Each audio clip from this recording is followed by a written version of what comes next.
मंसूबे पर फिरा पानी। भारत ने बांग्लादेश म्यांमार बॉर्डर पर बनाया दमदार प्लान। भड़क जाएगा ड्रैगन।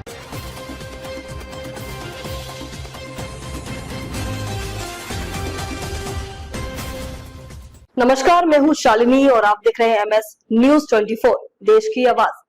आइए बढ़ते हैं आज की बड़ी खबर की ओर। 1 जनवरी 2026 को अरुणाचल प्रदेश और पूरे भारत से हजारों लोग सूर्य नमस्कार के साथ नए साल का स्वागत कर सकते हैं।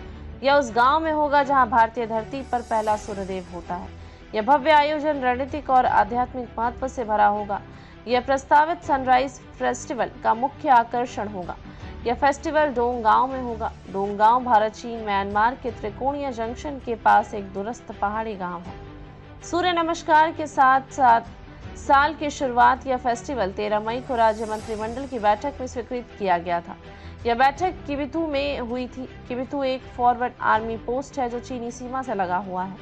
पहला सनराइज फेस्टिवल पूर्वी हिमालय के बैकग्राउंड में होगा। यह सीमा के पास 29 दिसंबर 2025 से 3 जनवरी 2026 तक चलेगा। अरुणाचल प्रदेश के पर्यटन सचिव रणफुआ नागोआ ने बताया, मुख्य आकर्षण में स्थानीय बैंड का संगीत, वाटर स्पोर्ट्स, ट्रैकिंग और नए साल के दिन हजारों लोगों द्वारा सामूहिक सूर्य नमस्कार शामिल होगा।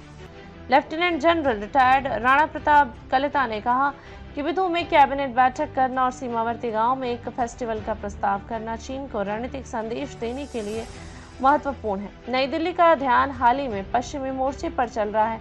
यहाँ भारत ने पाकिस्तान के साथ संक्षिप्त युद्ध किया था, लेकिन पूर्व में हो रहे कुछ घटनाक्रम एक अलग कहानी बताते हैं।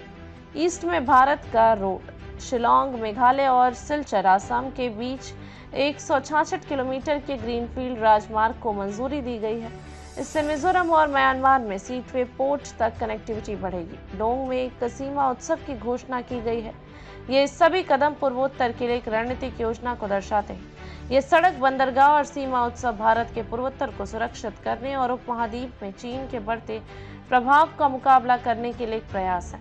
2017 में भारतीय सेना का चीन की पीपल्स लिबरेशन आर्मी PLA के साथ डोकलाम में टकराव हुआ था। PLA भूटान के अंदर एक सड़क का विस्तार करने के लिए उपकरण लाया था। नई दिल्ली की मुख्य चिंता बीजिंग द्वारा कमजोर सिलीगुड़ी कॉरिडोर के करीब आने का प्रयास था। सिलीगुड़ी कॉरिडोर को चिकन नेक के नाम से भी जाना जाता है। यह उत्तरी बंगाल में लगभग 22 किलोमीटर की एक संकरी पट्टी है। यह पूर्वोत्तर को शेष भारत से जोड़ने वाला एकमात्र भूमि मार्ग है।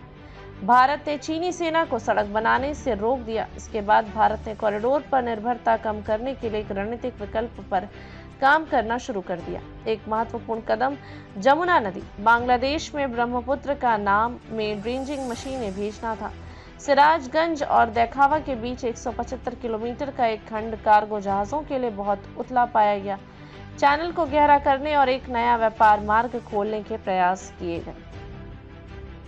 खबरों में अब तक के लिए बस इतना ही। फिर होगी आपसे मुलाकात। तब तक के लिए नमस्कार और देखते रहिए MS न्यूज 24 देश की आवाज।